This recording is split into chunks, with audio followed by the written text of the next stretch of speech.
Okay, you've brought me a very interesting little lorikeet. This time we've got a lorikeet with a chronic wound, and this is a huge scab on the top of the head, and just there's an oval where you can actually see the skull, the bone of the brain case.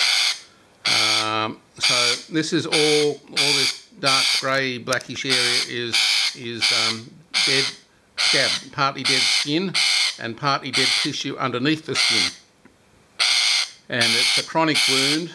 It's been going on for quite some months, and the management of this birdie is such that it needs, in my opinion, a sliding graft where we, under anaesthesia, we trim back all this dead tissue.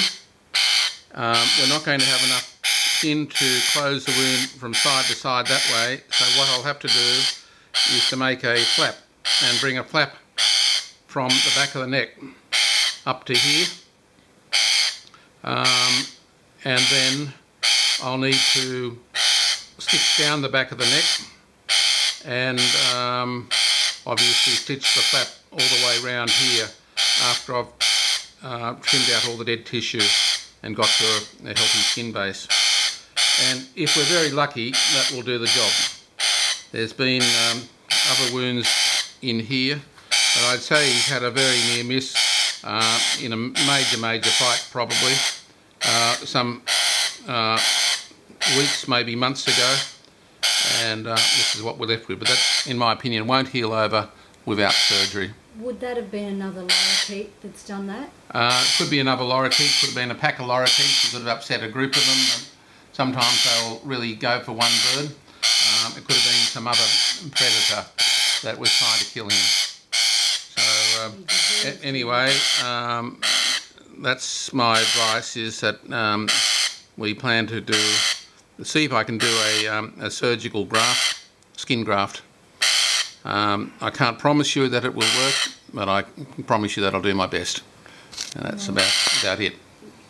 Otherwise, you let him go, and he'll live with that for quite a long time, but at some stage or other it'll become severely infected and it'll progress through. Ross, is it better, is it, I don't want to put him through something that it looks horrendous, does it? I'd like to give it a go. Would you? I'd like to give it a go.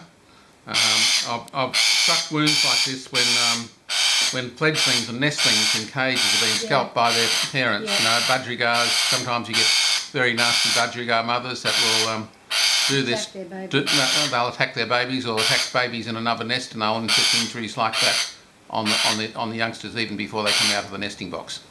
And most of those birds are put down, but occasionally I'm asked to fix one, and we haven't been successful. How, because he's older, is there enough skin there? It's not going to pull his head back once he's had this graft?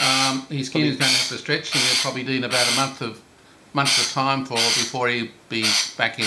But his head will be up like that initially? Possibly, although it depends on how I do it. I'll probably create a pedicle here, going back that way, and then bring it back and fold it back around that way. So in other words, I will leave skin attached here, and I'll take a piece out about the size of my finger, and then spin it around to there, stitch it there, and then stitch the gap that I've created here. And there's quite a lot of stretchy skin around the neck, and hopefully we'll be able to get enough skin to bring that together and not to be too constricting on his throat.